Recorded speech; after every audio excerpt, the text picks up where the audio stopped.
انا واحد من الناس ده جميل جدا الحقيقه. انا واحد من الناس بقول ان الفلسطينيين عندهم حق. انا لا تربطني اي صله بما يسمى باليهود. انا دول بالنسبه لي وان اللي عملوه من حق الفلسطينيين يعملوا ما يريدون، لان الارض دي سلبت منهم. اللي هو يقول لك الكفره، انا عارف ان في ناس مؤيده لاسرائيل وبتاع ليهم دوافع برضه، بس انا من وجهه نظري الفلسطينيين على حق. الناس دي ظلمت، الناس دي تم في ارضها تم اعتقالها في معسكرات، فعلا كان معسكر غزه تحولت الى معسكر اعتقال. من حق الفلسطيني يفعل ما يريد. انا بقول لك، انا لو واحد فلسطيني كان عيل صغير كلوا، مش قتلوا، كلوا، عنده حق. انا ما عنديش اي مانع. بس انا في ناس بترغي ومصر مالها، ومصر اولا مصر دوله هامشيه ملهاش اي لازمه. ما تعملش نفسك انت مهم، انت دوله هامشيه ملهاش اي لازمه. ثاني نقطه، قبل ما تقول مصر ومش مصر واحنا مالناش دعوه، انا عارف هتقول مالناش دعوه. انت كمصر كدوله تقدر تعمل حاجه، رغبتك دي حاجه ثانيه، بس انا بقول لك تقدر. الحقيقه ان دولتك بجيشك العظيم ده والطيارات اللي عمال يجيبها والدبابات مش عارف اللي هي ايه، وانت دوله ملهاش اي لازمه، ما تقدرش تتحرك عصايه في الموضوع. انت ليس لديك الخيار تدخل على دعني اختلف معاك يا دكتور عمرو في الحته دي. سؤال، لا قبل ما تختلف هل مصر عندها قدره انها تخش في مواجهه مباشره مع اسرائيل؟ او لا؟ لا بس خلاص، انا مش عايز اسمع. لا، يبقى تقعد ساكت، لان دولتك دوله عارة. انت يا مصري، لان في ناس بتغني ومصر مالها. اللي بيحصل كان بيحصل على حدودك. لو هنقول ان الفلسطينيين دول ما يلزموناش في حاجه ولا بتاع، ده الكارثه بتحصل على حدودك. انت واخد بالك؟ يعني مثلا روسيا بتضرب في اوكرانيا، مال امريكا؟ لا، امريكا عندها مصالح متخطيه للمحيطات، لا رايحه تساند. دول اوروبا برضو داخله في كل واحد بيحسبها، يعني مش ايه ده يعني مش طب ايه علاقه امريكا بفنزويلا وفيلم على فنزويلا دلوقتي؟ لا، هي شايفه ان ده تهديد للامنها وبتاع. فانت اللي بيحصل على حدودها، لانك انت دوله تافهه ملهاش اي قيمه ملهاش لازمه، انت ما عندكش القدره على فعل اي شيء، فقعدت زي الشرموطه. قبل 7 اكتوبر ايوه، قبل 7 اكتوبر كان في عسكري ولا مجنزره اسرائيليه جوه؟ مفيش. حلو جدا.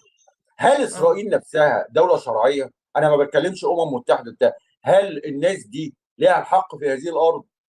شرعيه الامر الواقع. ايوه انا عارف ان شرعيه الامر الواقع. انا بتكلم الشرعيه لما انت تجيبي اصل كل كلب منهم، اللي جاي من اوكرانيا واللي جاي من بولندا واللي جاي من الاتحاد السوفيتي واللي جاي من 60 داهيه. الناس دي ايه شرعيه وجودها في المكان ده؟ طب الناس ايه شرعيه الناس اللي موجوده في لا، ده من قرون الناس دي موجوده. يعني طب ابسطها لك. بص على هيئه الخريطه كده. في هنا في مصر، في سيناء، في بعد كده فلسطين. طب الفلسطينيين دول بيعملوا ايه؟ بيتكلموا ايه؟ الفلسطينيين عربي. والناس اللي في مصر دول بيتكلموا ايه؟ عربي. والناس اللي في سوريا والاردن بيتكلموا ايه؟ ماشي، مشتركين في اللغه او الثقافه. بيتكلموا ايه؟ عربي. يعني الناس دي هوموجينس كده مع المنطقه، يعني مش حاجه خارجه عن المنطقه، الناس دي كلها هوموجينس. فجاه لقينا ناس جايه بيتكلمك بقى، اللي بيكلمك يادش واللي بيكلمك الماني واللي بيكلمك بولندي. ايه اللي جاب الناس دي هنا؟ من انت المنطقه دي انتجت الناس دول؟ الناس دي مش تبع مش اصل بصي، اسرائيل معاها F-35، اسرائيل معاها امريكا، لن يغير في الامر شيء. الناس دي جت سرقت الارض دي، والسبب في القصه دي كلها الاسلام. شفت بقى اللفه اللي هو قاعدين يعيطوا النهارده؟ الاسلام وصل الشعوب دي انها شعوب جاهله متخلفه لا تنتج اي شيء. فطبعا بهايم. انا لما رايح بهيمه زي دي، اوروبا عندها مشكله مع اليهود، وطبعا المشكله دي وصلت للذروه بعد الحرب العالميه الثانيه. طب نودي كيس الزباله اللي عندنا في اوروبا ده فين؟ هنرميه فين؟ عند البهائم اللي هم في الشرق الاوسط، الناس اللي ما بتعرف احنا محتلينهم اساسا. فنرمي كيس الزباله ده عند الشرق الاوسط، ده عند البهائم دول. ده اللي حصل. خلي بالك كيس الزباله النهارده ده قاعدين النهارده اللي بيحصل في غزه سنتين. ال 1.8 ولا 2 مليار مسلم كانوا بيعملوا ايه؟ انا اقول لك بقى، الاسلام كانوا بيتخانقوا حوالين هل الله في السماء ولا في مش عارف دورة الميه. صحيح. هل الله له يد ولا له طيز؟ مش ده اللي حصل؟ وعايزين لغايه النهارده وبعدين يقول لك إيه؟ لماذا تاخر النصر؟ تاخر النصر يا ابن الاحبه لانك انت جاهل ومتخلف ومعكش سلاح. ده لماذا تاخر النصر بس. لا في رب ولا في اله ولا في معاك، لو معاك سلاح هو ده القضيه، ده الحق. انا رايي يا دكتور عمرو، انا بقالي من سنه 79 لحد دلوقتي دوله عامل معاها اتفاقيه لم لانك انت تصرفها نايم على بطنك، لان مصر دوله نايمه على بطنها. الخروقات من الطرفين. يا ما ننساش لا محمد دوله، صلاح. انت سلمت نمر من ايام 79، انت منتهي. انت بص يا جماعه، انا بحب امريكا وبص بتعامل مع اسرائيل جميل، انا بص ازاي وجميل وحلو وبتاع. انت دوله ملهاش اي لازمه، ملهاش اي تاثير خلاص، ولا وكذلك في اي دوله اسرائيل برضو، انا ما بتعامل كويس مع مصر وما اقدرش. لا ما هي خلاص، هي خدت، هي اسرائيل انت تقعد جنب الحيطه كده، تقعد على جنب، ما انت خدت تفتحش بقك. ارضك، انت خدت ارضك. اللي انا عايز اقوله انت خدتيها بشروط. مش عايزين نتكلم امم اساسا في الموضوع ده. المهم يعني اه اسرائيل حيدتك. انت قعدتي تطلعي تنزلي وحروب وبلا ازرق وبتاع، في الاخر سلمتي. انا مش قادر اعمل حاجه وخلاص. بقى ماشي، انا متقدر هذا الوضع لان انت ظروفك زي الزفت. ما فيش دوله في المنطقه دي دوله محترمه، عشان بس نكون واضحين، مش مصر يعني تحديدا. ما فيش دوله فيهم دوله محترمه. بس نقطه من اول. المصري بقى اللي بيقعد يرغي واحنا مصريين مش عرب ويجب ان احنا مش عارف نعمل. انت دوله عاجزه، قبل ما تقول تعمل ولا ما تعملش تسال نفسك لو انا السؤال دوله ده. قويه يا دكتور عمرو، لو انا دوله اقول قويه لك انا بقى لو انا دوله مؤثره، قويه، اقول لك انا لو اروح انا دوله اضربهم. قويه. اه طب انا دوله قويه، انا هتدخل في ماشي. ليبيا، وهتدخل في السودان، وهتدخل بيحصل في غزه واسرائيل، وهتدخل في وحصل. سوريا، وهتدخل في العراق. ايه رايك بقى لو انا دوله فعلا قويه؟ يا دكتور عمرو، حصل التدخل في ليبيا وحصل في سوريا، انت لا ما حصلش. بتحمي امنك رحت القومي. طالع الطيران ضربت لي كام عيل بشبشب.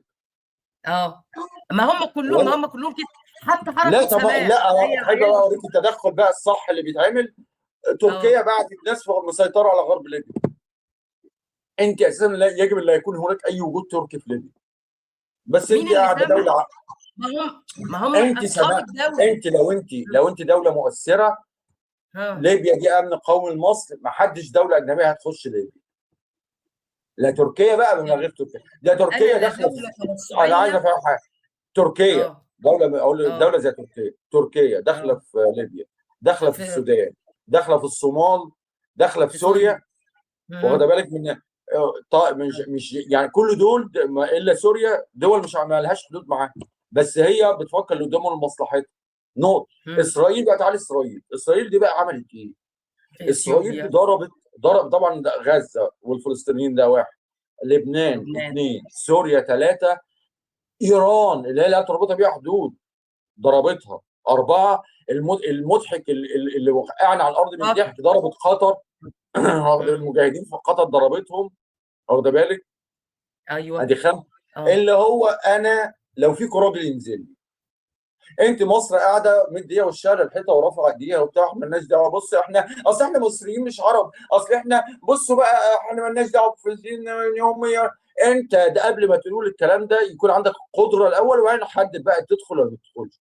قبل ما يكون عندك قدره، انت دوله تافهه هامشيه حقيره، ما تفتحش بقك. مش انت وسجل لوحدك اللي اختلاف كده، في المضبطه. كل دول المنطقه كده. الدوله بنت وسجل الاحبه اختلافي في مضبطه الجلسه.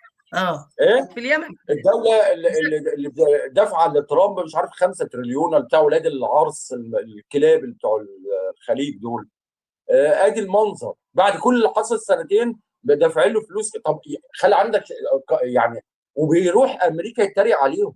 دي الكارثه. الناس دي فقدت اي شعور انها بالكرامه، ان يكون عندنا اي شيء. والامير، شفت بقى الامير محمد بن سلمان لما عمل السعوديه عظمه ايه يا اولاد دين الكلب. ده الراجل مسكته واحده في البيت الابيض مسحت بكرامه امه الارض. لما تاني خاشقجي، ما هتفضل الموضوع ده للابد لغايه لما عنده 100 سنه. دي البطحه اللي ماسكين خاشقجي تاني زي الكلب. تحس شويه جرابيع. بصي الاسلام ده مم. دين حقير وضيع، ما لن ينتج سوى الاشكال اللي انت شايفاها. هؤلاء الكلاب الوضعاء، هو ده المنتج الاسلامي. المستبد المنتج المستبيد. الاسلامي هتلاقي انا عايز اسال سؤال. هم مم. الناس الفيتناميين لما حاربوا امريكا، اه اصل يقول لك لن تجدي ملحد في الخنادق ومش عارف ايه. الناس دي هل كان يعني مثلا الفيتناميين كان عندهم نظريه اقتصاديه افضل من امريكا مثلا؟ لا، بس دي ارضنا، احنا هنطلع دين ابوكم لغايه لما تخرجوا منها، يحصل اللي يحصل، بس احنا الشعب دوت بالشويه الاوباش اللي بيحكموهم وبتاع، هو ولا هيحارب ولا هينال ولا يعرف اي حاجه عن حرب.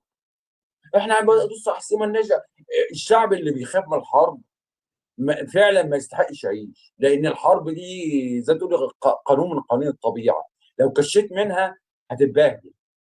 ما ينفعش انك انت عشت الحرب سنين طويله وليك الحق انك تاخد نفسك. بس انا عايز اتكلم في نقطه ثانيه يا دكتور. المستبد المستنير ان تاتي الاوامر من راس الهرم لتغيير المجتمع، هل يصح يستقيم هذا الامر كما حدث في السعوديه مثلا؟ ما فيش حاجه حصلت في السعوديه، ده عيل قتل قتله ابن وسخه، كلب ولا يسوى، عشان يبيض وشه اللي حصل، الفضيحه اللي اتعملت. بصوا يا جماعه، انا زي بجيب ممثلات وانا خلاص اتطورت بقيت كويس وبتاع واسمع كده، اللي حصل ده كله قشره، قشره على السطح كده. اجيب لك كام عيل خول بجلابيه بيضاء عمال يتخول في الهبل اللي بيعملوه ده، وايه ده اسمه موسم؟ يعني ايه؟ مش فاهم يعني ايه. وكام شرموطه على كام خول على كام معرس. وايه السعوديه تقدمت بقى وبتنتج صواريخ فضاء وبتفجر الزائط، قشره على السطح بيلم بيها الفضيحه ويعني بيتغير وبتاع. لكن تحت المجتمع ده مجتمع محافظ متخلف. لو القشره دي بس جاي قشره، عارفه قشره التلج اللي واقف تحتها بحيره ميه دي، لو قشره التلج دي اتكسرت الزبد هيطلع بقى. واقول لك انا ما اعرفش النظام ده لو سقط ده من مصلحتنا ولا ايه. النظام ده لو سقط ممكن يطلع لك بقى الايه الاخوه بتوع المجاهدين وبتاع وتبقى مدعكه، ما تعرف يعني مش هتبقى الصوره حلوه. يعني مش المجتمع السعودي مش السويد ولا سويسرا من الاخر. وشويه العيال اللي بترقصوا دول بالجلاليب شكلهم مضحك، يعني مش هيصمدوا 3 دقايق. مش تيار فكري يعني ان انا اروح اتخولن قدام واحده جينيفر لوبيز ولا بتاع، ده مش حاجه يعني. اي عرس ممكن يعمل اللي بيعملوه ده. بس يقال الدوله دي ما انه تم اتغيرتش. التغيير على اكثر من مستوى في هذا المجتمع عبر المبتعثين، الناس اللي هو سافروا على بره. هو على حسب البغل اللي فوق، هو عايز المظهر يبدو كده فهيبدو كده. لما يجي بغل تاني عايز نرجع تاني للاسلام الجميل وبتاع انا المنطقه دي ميؤوس منها كمان. يعني دي منطقه محطوط عليها اكس وميؤوس منها، وهي دي اساسا منبع الخرا اللي اسمه الاسلام بصراحه. ما يعني مش هتطلع حاجه نظيفه. المنطقه دي مش هتطلع حاجه نظيفه من الاخر كده. ومش ان انا اتقدم يعني انا اجيب مغنيه ولا شرموطه تقعد تترقص لي بتاع كده انا بقيت حداثي ومتقدم. الموضوع وبعدين انا بقول لك شوف، انا بقول الكلام ده انا لو مكان السيسي انا هعمل ايه؟ مش هعمل حاجه، لان انا عارف ان الجيش ده جيش ابن احبه، شويه معرصين ولاد وسخ كلهم كل يومهم يسرقوا تعيين عساكر. ولا في جيش. بس هو الجيش بص ممكن يلم شويه البهائم اللي في رابعه، يلم لي شويه الحيوانات اللي في النهضه، يضرب لي عيل في سينا. اكتر من كده شكرا مش هيحصل. يعني مش جيش. اصل انت دوله متخلفه، نتكلم بقى بالعقل. يعني انت دوله متخلفه، دوله عالم تاني، اشمعنى يعني الجيش بتاعك اللي هيبقى متقدم؟ يعني بتاع ايه يعني؟ يعني ده الشعب كله واقع. ما هو الجيش ده جاي من الشعب، الشعب واقع والجيش مثلا هو اللي هيبقى علماء صواريخ؟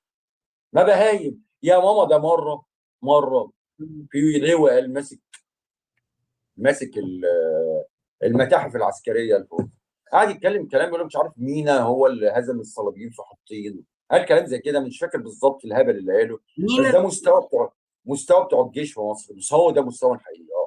هو مش جاهله جرابيع ولاد وسخه، بس هو هنعمل ايه؟ مستقيم معاه بسبب البهايم التانيين. بس انا بقول لك انا لو نفس مكان السيسي مش هعمل حاجه لان انا عاجز. انا معايا جيش. انا لو انا ما خدوش خناقه اساسا في قهوه بصراحه. فمن اللي جاي بقى يطلع لي بقى يقول لي اصل مصر مالهاش دعوه، لا انت عاجز قبل ما تقول ليها دعوه، انت دوله عاجزه. فاقعد ساكت، ما تبهدلش الدنيا اكتر من كده. ده على مستوى الانسانيه. يعني انسانيا الناس دي بتتذبح قدامك وانت جنبها بالظبط، هو واقف رافع ايديك على الحيطه، وشك للحيطه ورافع ايديك وخلاص على كده. التانيين بيدوا له 5 تريليون بهايم. ما هم بهايم. هم الناس دي عقلها انا موجود ازاي؟ انا معايا فلوس. بصوا يا جماعه انا معايا فلوس والناس تضحك عليا بتاخد فلوسي بس انا معايا فلوس. هو ده الاسباب. عارفه انا شك اذا انا موجود، انا معايا فلوس اذا انا موجود. طبعا الناس كلها بتستقرضهم وبتضحك عليهم يعني بقى موضع سخريه. بس هو ده وضعه يعني. هو ده وضعه، ما هو شوف قطعا يا من دكتور هقول الاعراب. لك على حاجه،